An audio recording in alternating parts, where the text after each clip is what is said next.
নমস্কাৰ বন্ধু বান্ধৱীসকল জ্ঞানৰ পৰিধি ইউটিউব চেনেললৈ আপোনালোকক স্বাগতম জনাইছোঁ মই প্ৰণৱ খতিৰা আজি আমি বৌদ্ধ ধৰ্মৰ ওপৰত আধাৰিত গুৰুত্বপূৰ্ণ তথ্যসমূহ এনালাইচিছ কৰিম যিবোৰ খুবেই গুৰুত্বপূৰ্ণ আৰু পৰীক্ষাত ইয়াৰ পৰা প্ৰশ্ন আহি থাকে আৰু আপকামিং আসাম গভৰ্ণমেণ্টৰ ADRE 2.0 আসাম পুলিচ টেট কাম ৰিক্ৰুইটমেণ্ট SSC GD সকলো এক্সামৰ কাৰণে এইটো খুবেই গুৰুত্বপূৰ্ণ এটা বা দুটা কুৱেশ্যনছ কমন আহিবই সেইকাৰণে আজি আমি বৌদ্ধ ধৰ্মৰ ওপৰত ভিডিঅ'টো প্ৰস্তুত কৰিছোঁ বিশেষকৈ আমি প্ৰথমতে গৌতম বুদ্ধৰ বিষয়ে আলোচনা কৰিম তো যিসকল বন্ধু বান্ধৱী আমাৰ চেনেলৰ লগত প্ৰথমবাৰৰ বাবে জড়িত হৈছে অনুগ্ৰহ কৰি আপোনালোকৰ মৰমৰ চেনেল জ্ঞানৰ পৰিধিক ছাবস্ক্ৰাইব কৰিব বুলি আশা ৰাখিলোঁ আৰু লগতে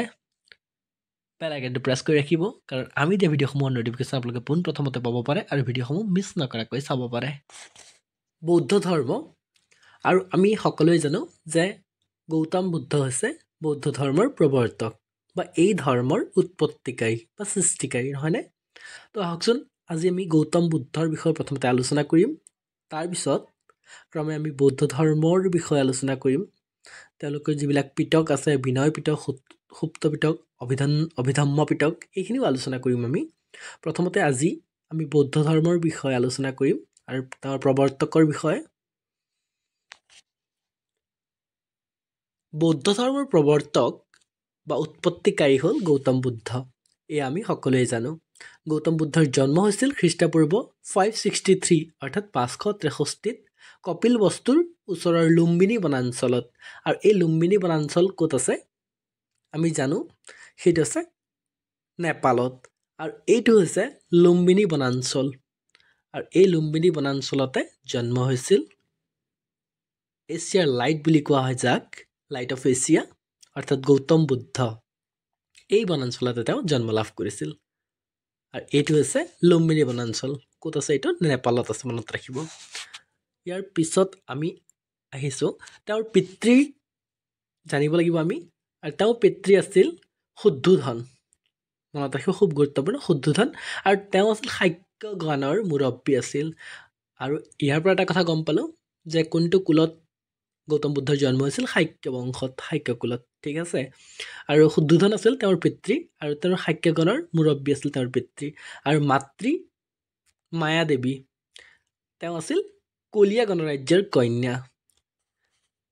গৌতম বুদ্ধৰ শৈশৱৰ নাম আছিল সিদ্ধাৰ্থ এইটো খুব গুৰুত্বপূৰ্ণ তেওঁৰ শৈশৱৰ যিটো নাম আছিল সিদ্ধাৰ্থ আৰু জন্মৰ সপ্তম দিনা তেওঁৰ মাতৃৰ মৃত্যু হয় মানে মায়া দেৱী বা মহামায়া বুলি কোৱা হয় আৰু তেওঁৰ মৃত্যু হৈ পৰিছিল হয়নে এইখিনি খুব গুৰুত্বপূৰ্ণ আৰু তেওঁৰ মাকৰ মৃত্যু হোৱাৰ পাছত তেওঁৰ মাহীমাক প্ৰজাপতি গৌতমীয়ে তেওঁক ডাঙৰ দীঘল কৰিছিল আমি গম পালোঁ যে প্ৰজাপতি গৌতমীয়ে তেওঁক ডাঙৰ দীঘল কৰিছিল আৰু তেওঁৰ মাকৰ নাম আছিল মায়া দেৱী হয়নে তেওঁ সৰু হৈ থকা অৱস্থাতে মাকৰ মৃত্যু হৈ পৰে অৰ্থাৎ গৌতম বুদ্ধই জন্ম লাভ কৰা 7 দিনৰ পাছত ইয়াৰ পিছত আহিছোঁ আমি গৌতম বুদ্ধৰ লগত জড়িত কিছুমান গুৰুত্বপূৰ্ণ তথ্য সেইবিলাক জনাটো প্ৰয়োজনীয় তো আমি সহজতে ইয়াত বুজিব পৰাকৈ ওৱান লাইনৰ ছিষ্টেমত বনাইছোঁ কুৱেশ্যনটো দিয়া নাই বাৰু আজি আমি কেৱল তেওঁৰ বিষয়ে আমি ডিটেইল এনালাইচিছ কৰিছোঁ গৌতম বুদ্ধৰ লগত জড়িত তথ্যসমূহ মহামায়া হ'ল গৌতম বুদ্ধৰ মাতৃ ৰাহুল হ'ল গৌতম বুদ্ধৰ পুত্ৰ আৰু মনত ৰাখিব চান্না বা চন্না হ'ল বুদ্ধৰ ৰথী মানে তেওঁৰ সাৰথী আৰু চন্দ সোণাৰে দিয়া মাংস খাই বুদ্ধৰ মৃত্যু হয় এইটো গুৰুত্বপূৰ্ণ যে গৌতম বুদ্ধৰ মৃত্যু কেনেকৈ হৈছিল তো যিজন চন্দ সোণাৰ বুলি এজন আছিল তেওঁ মাংস খাবলৈ দিছিল গৌতম বুদ্ধক আৰু সেই মাংসটো গ্ৰহণ কৰাৰ লগে লগে গৌতম বুদ্ধই গম পোৱা নাছিল সেইটো মাংস বুলি সেইটো সেৱন কৰাৰ লগে লগে তেখেতৰ মৃত্যু হয় সুভদ্ৰাত বুদ্ধই তেওঁৰ শেষ ধৰ্মধ্বনি দিছিল শেষ ধৰ্মধ্বনি খুব গুৰুত্বপূৰ্ণ আৰু প্ৰথম ধৰ্মধ্বনি ক'ত দিছিল সাৰনাথত দিছিল সেইখিনি আমি গোটেইখিনি আমি এনালাইচিছ কৰিম ইয়াতে তো মনত ৰাখিব সুভদ্ৰা যিখন ঠাই তাত গৌতম বুদ্ধই শেষ ধৰ্মধ্বনি দিছিল আৰু বুদ্ধৰ পত্নীৰ নাম আছিল যশোধৰা এইটো খুব গুৰুত্বপূৰ্ণ বুদ্ধৰ পিতৃৰ নাম আছিল শুদ্ধোধন এইটো আমি আলোচনাও কৰিলোঁ আৰু তেওঁৰ পিতৃ শাক্য বংশৰ মুৰব্বী আছিল এইখিনি আমি গম পালোঁ ইয়াৰ পিছত গৌতম বুদ্ধৰ 16 বছৰ বয়সত যশোধৰাৰ সৈতে বিবাহপাশত আবদ্ধ হয় মাথো 16 বছৰ বয়সতে গৌতম বুদ্ধই বিবাহপাশত আবদ্ধ হৈ পৰিছিল কিন্তু বৰ্তমান সময়ত আমি জানো যে ল'ৰাৰ বাবে 21 বছৰ আৰু ছোৱালীসকলৰ বাবে 18 বছৰ ধাৰ্য কৰি দিয়া হৈছে কিন্তু এইটো বহুত আগৰ কথা তো বিফৰ খ্ৰীষ্ট হয়নে গৌতম বুদ্ধই 16 বছৰ বয়সত যশোধৰাৰ সৈতে বিবাহপাশত আবদ্ধ হয় আৰু বুদ্ধ ৰথত যাত্ৰা কৰি থকাৰ সময়ত তেওঁৰ সাৰথি আছিল চন্না আমি এইটো আলোচনা কৰিলোঁ ইয়াৰ পিছত আমি গৌতম বুদ্ধৰ জীৱনৰ 4টা গুৰুত্বপূৰ্ণ স্থান আছে তাক লৈ পৰীক্ষাত প্ৰশ্নও আহি থাকে আৰু সেই স্থানসমূহ আমি ফটো সন্নিৱিষ্ট কৰিছোঁ যে কোনটো স্থানত মানে কোনটো 4টা গুৰুত্বপূৰ্ণ স্থান তো ইয়াৰ বিষয়ে আমি আলোচনা কৰি লওঁ গৌতম বুদ্ধৰ জীৱনৰ 4টা গুৰুত্বপূৰ্ণ স্থান আৰু সেইটো হৈছে জন্মস্থান জানিব লাগিব আৰু লুম্বিনীত জন্ম হৈছিল এইটো হৈছে লুম্বিনী তো ফটোত দিয়া আছে চাই ল'ব পাৰে লুম্বিনী এইটো হৈছে লুম্বিনী আৰু এই লুম্বিনীতে অৰ্থাৎ নেপালত গৌতম বুদ্ধৰ জন্ম হৈছিল ইয়াৰ পিছত তেওঁৰ জ্ঞান লাভ এইটো খুব গুৰুত্বপূৰ্ণ আৰু জ্ঞান লাভ ক'ত হৈছিল বোধগয়াত জ্ঞান লাভ হৈছিল এইটো হৈছে বোধগয়া ক'ত আছে বৰ্তমান বিহাৰত আছে বোধগয়া হয় তাৰপিছত আহিছোঁ প্ৰথম ধৰ্মধ্বনি ক'ত দিলে আমি শেষৰটো চালোঁ যে সুভদ্ৰাত আছিল আৰু প্ৰথমটো তেওঁ ধৰ্মধ্বনি দিছিল সাৰনাথত এইটো হৈছে সাৰনাথ আৰু 4 নম্বৰটো গুৰুত্বপূৰ্ণ পইণ্ট হৈছে তেওঁৰ মৃত্যু ইয়াক লৈ প্ৰশ্ন আহি থাকে আৰু তেওঁৰ মৃত্যু ক'ত হৈছিল কুচিনাৰাত হৈছিল এই ঠাইখন কুচিনাৰা ইয়াতে গৌতম বুদ্ধৰ মৃত্যু হৈছিল এইখিনি খুব গুৰুত্বপূৰ্ণ ইয়াৰ পিছত সাংসাৰিক দুখত ব্যস্ত হৈ সিদ্ধাৰ্থই 29 বছৰ বয়সতে ঘৰ এৰি থৈ যায় যাক বৌদ্ধ গ্ৰন্থত কি বুলি কোৱা হৈছে মহাভিনিষ্ক্ৰমণ আৰু এতিয়া আমি আহিছোঁ গৌতম বুদ্ধৰ জীৱনৰ ঘটনাসমূহ গৌতম বুদ্ধৰ প্ৰতিটো জীৱনৰ ঘটনাবিলাকক এটা এটা ঘটনা ৰূপত বৰ্ণনা কৰা হৈছে বৌদ্ধ গ্ৰন্থত সেইটো উল্লেখ আছে যে তেওঁ গৌতম বুদ্ধই গৃহ ত্যাগ কৰিছিল আৰু সেই গৃহ ত্যাগ কৰা ঘটনাটোক কি বুলি কোৱা হৈছে যে ঘৰ পৰিত্যাগ কৰা মহাভিনিষ্ক্ৰম কাণ্ড তেওঁ গৃহ ত্যাগ কৰিছিল সেই ঘটনাটোক মহাভিনিষ্ক্ৰম বুলি কোৱা হৈছে বৌদ্ধ গ্ৰন্থত আৰু সম্বোধি গৌতম বুদ্ধই যেতিয়া জ্ঞান লাভ কৰিলে সেই ঘটনাটোক কোৱা হয় সম্বোধি আৰু মহাপৰিনিৰ্বাণ অৰ্থাৎ গৌতম বুদ্ধৰ যিটো মৃত্যু হয় সেই মৃত্যু কি বুলি কোৱা হয় নিৰ্বাণ লাভ কৰাটোক কোৱা হয় মহাপৰিনিৰ্বাণ ঘৰ ত্যাগ বা গৃহ ত্যাগ কৰাৰ পিছত সিদ্ধাৰ্থ বুদ্ধ বৈশালীৰ আলাৰ কালামৰ পৰা সাংখ্য দৰ্শন শিকিছিল গৃহ ত্যাগ কৰি যেতিয়া সিদ্ধাৰ্থ মানে গৌতম বুদ্ধৰ শৈশৱৰ নাম তো তেওঁ বৈশালীৰ ওচৰত গৈ পাইছিল আৰু বৈশালীৰ ওচৰত আলাৰ কালামক লগ পাইছিল আৰু আলাৰ কালামৰ পৰা তেওঁ সাংখ্য দৰ্শন শিকিছিল ইয়াৰ পিছত উৰুভেলাত সিদ্ধাৰ্থই কৌডিনিয়া বাপ্পা ভাদ্যা মহাজা আৰু আচৰাজী নামৰ 5জন সাধকক লগ পাইছিল ইয়াৰ পিছত আকৌ কি হৈছিল যে 6 বছৰ ধৰি খাদ্য বা পানী নোখোৱাকৈ কঠোৰ তপস্যা কৰাৰ পিছত 35 বছৰ বয়সত বহাগৰ অৰ্থাৎ বৈশাখৰ পূৰ্ণিমা ৰাতি সিদ্ধাৰ্থই নিৰঞ্জনা ফাল্গু নদীৰ পাৰত এজোপা আহঁত অৰ্থাৎ পিপল গছ বুলি কোৱা হয় হিন্দীত পিপল আহঁত গছৰ তলত জ্ঞান লাভ কৰে 35 বছৰ বয়সত 6 বছৰ তেওঁ খাদ্য পানী একো খোৱা নাছিল তাৰপিছত 35 বছৰ বয়সত তেওঁ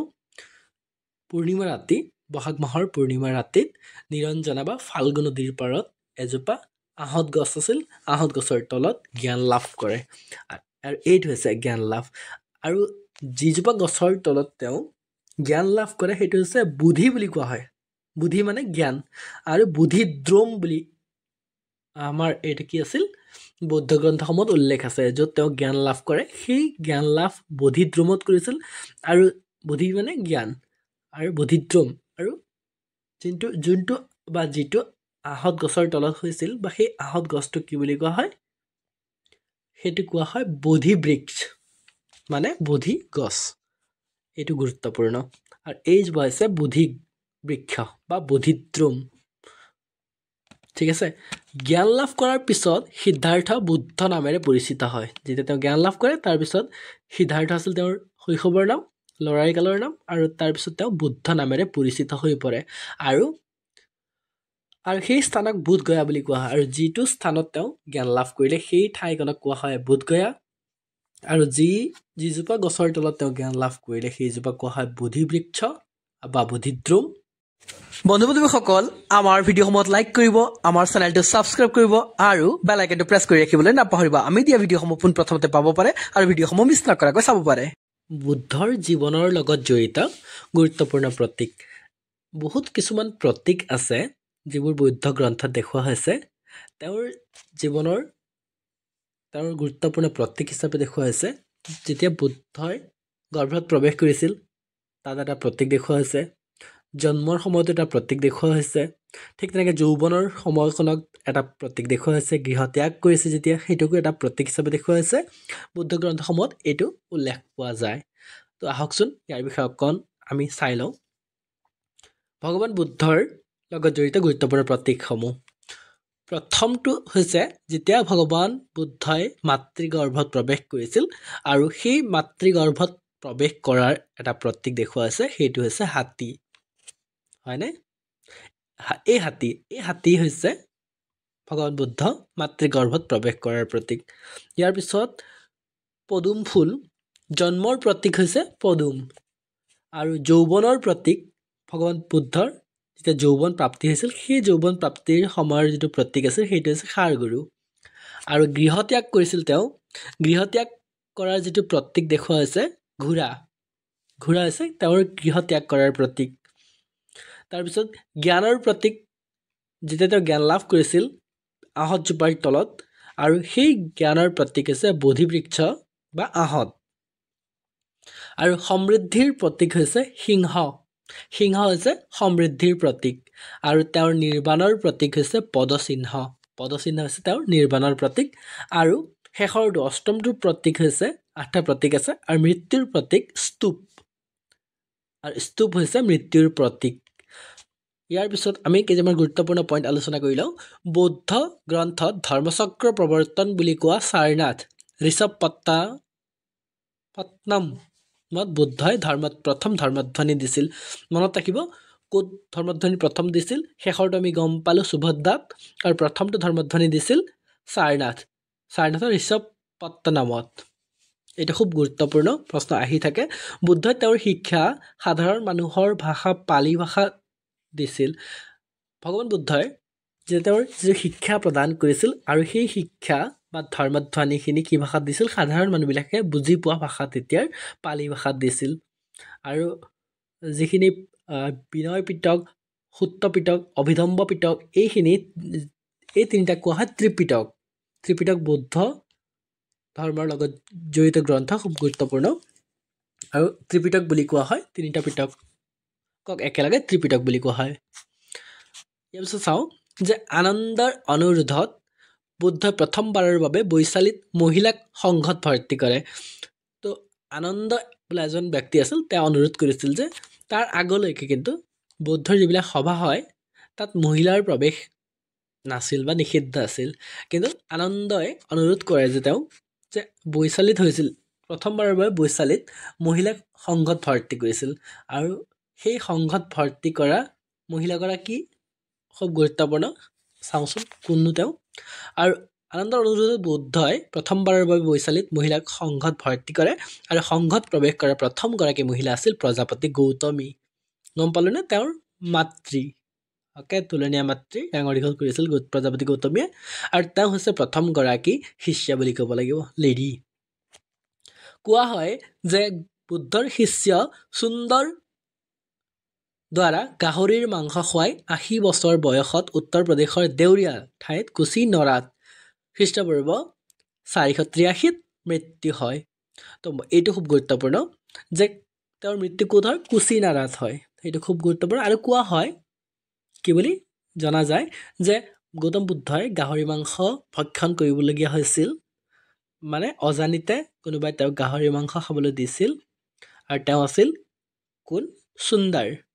আৰু তেওঁ গাহৰি মাংস খোৱাৰ লগে লগে তেওঁৰ মৃত্যু হৈ পৰে 483 খ্ৰীষ্টপূৰ্বত। এইখিনি খুব গুৰুত্বপূৰ্ণ। ইয়াৰ পিছত মল্লসকলে বুদ্ধৰ শেষ ৰীতি নীতি পৰম সন্মানেৰে পালন কৰিছিল আৰু মৃত্যুৰ পিছত বুদ্ধৰ শৰীৰৰ অৱশিষ্ট 8 ভাগত ভাগ কৰি তাৰ ওপৰত 8টা স্তূপ নিৰ্মাণ কৰা হয় আৰু তেনেকৈ গৌতম বুদ্ধই শেষ বা মহাপৰিনিৰ্বাণ লাভ কৰে।